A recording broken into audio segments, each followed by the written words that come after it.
Hey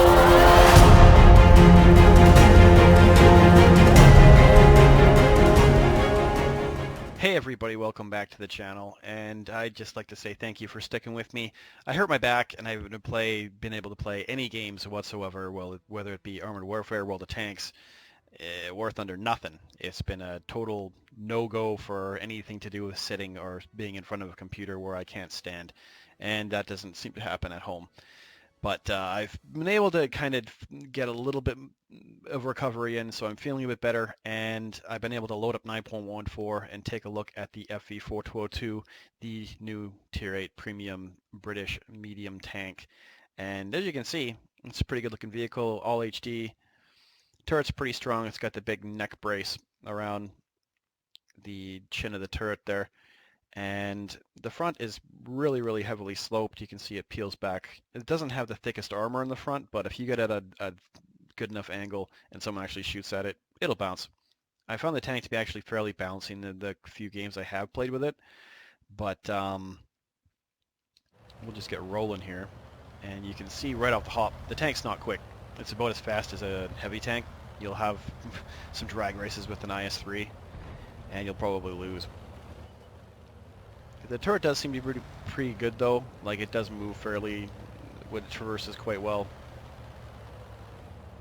The gun depression is good. I think it's about -10 as far as what I can tell. The accuracy has been improved, the shooting on the move stuff has been improved. The tank just got a general buff after it kind of was revealed to be semi-crap as far as what I could tell from before. So I'm taking it fairly easy at the beginning of this game because I still don't know where everybody is, and I'm pretty much the only higher tier vehicle over here. So I want to be sort of cautious because I haven't played in a long time. But guys were starting to get beat up, so I wanted to move in and see what I could do, see what I could shoot. Didn't have a shot at him, but I do have a shot at the VK, so I'm going to roll back. Put one at him, take him out. Now I can see the Hellcat was on low health, and I know the FCM was on low health. The Hellcat just bit it. So it seems pretty safe to move up. The FCM has been beat up pretty good. Now I'm going to roll up, put a shot from the side of the FCM. And I can see the T-34-3 is coming this way. So I'm going to back up a little bit. I've got a shot at the ARL through the wall, so I take that. And then he gets hit by artillery pretty good. I got a little bit of spotting for that. I'm gonna run over this bike, and rolling up, I can see around the corner a little bit. He just got shot at. He's gonna fire. It's gonna give me the ability to roll in and shoot him at least once. You know, it's questionable whether I could sit in front of him again and take another shot at him, but he just decided to roll broadside in front of me, so I thought that was okay. And then he plows one shot into me, but he hits the turret, and the turret seems to be pretty similar to the Action 10 slash Carnarvon turret, which is decent. Sometimes it bounces stuff, sometimes it doesn't.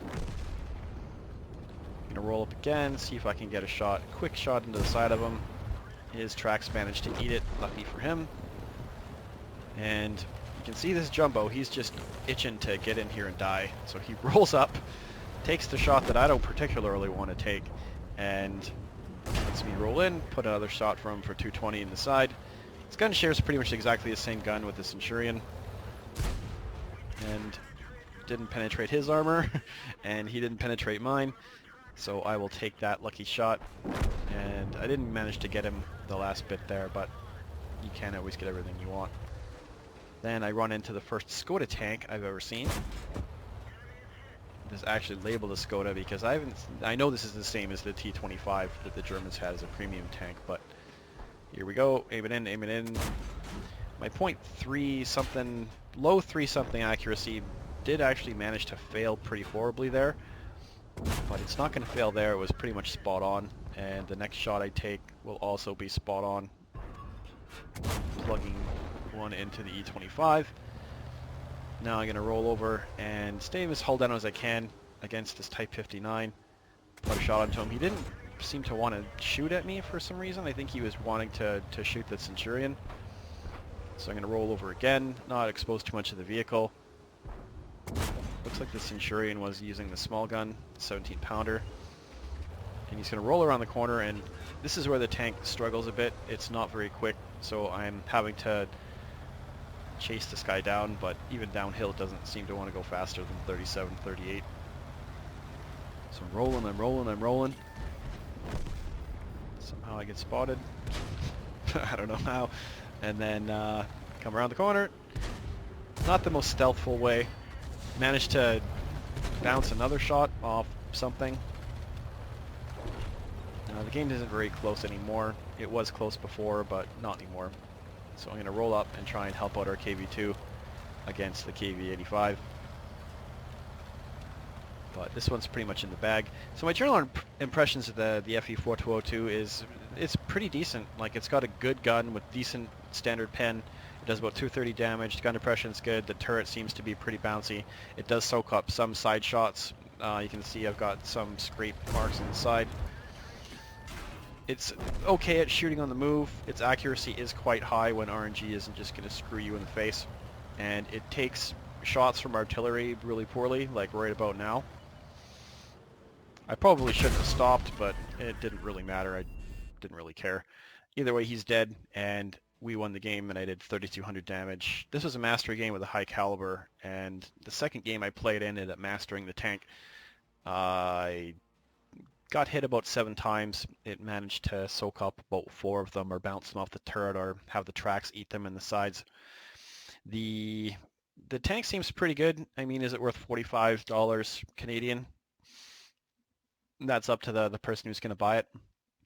I like the fact that there's an option there for the British now that doesn't just include the Matilda Black Prince or whatever the hell it is. That isn't a tank that I would actually ever spend money on. But this thing, it was on discount maybe. But since I got it for free because my Fv-4202 got replaced with the Action 10, I'll take it for sure. I have no problem. It's one of the one things that I've ever got free from Wargaming.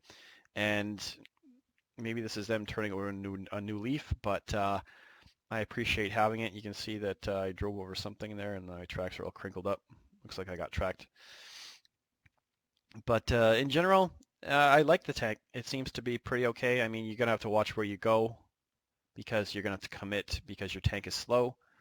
And against tier 10s, you're going to have more than enough pen with APCR rounds to be able to compete. You're going to, again, want to be more in a support role because you don't have the HP, you don't have the alpha damage. But I believe the tank will be pretty good in a snipery support role where you just want to try and roll around with some medium tanks. You won't be able to keep up with just about anything at tier 9 or tier 10, but even if you're lagging behind, you can try and get some shots in, stay hull down, be annoying, and you should be able to do okay. In general, not bad. So I just want to thank everyone for sticking with me, and we put up more videos soon. Hopefully my back doesn't regress and get any worse than it currently is, but at least I can actually sit down now and not be feeling like I'm going to turn into a mummy or something because just totally stiff. But I'll see you guys soon. Ciao.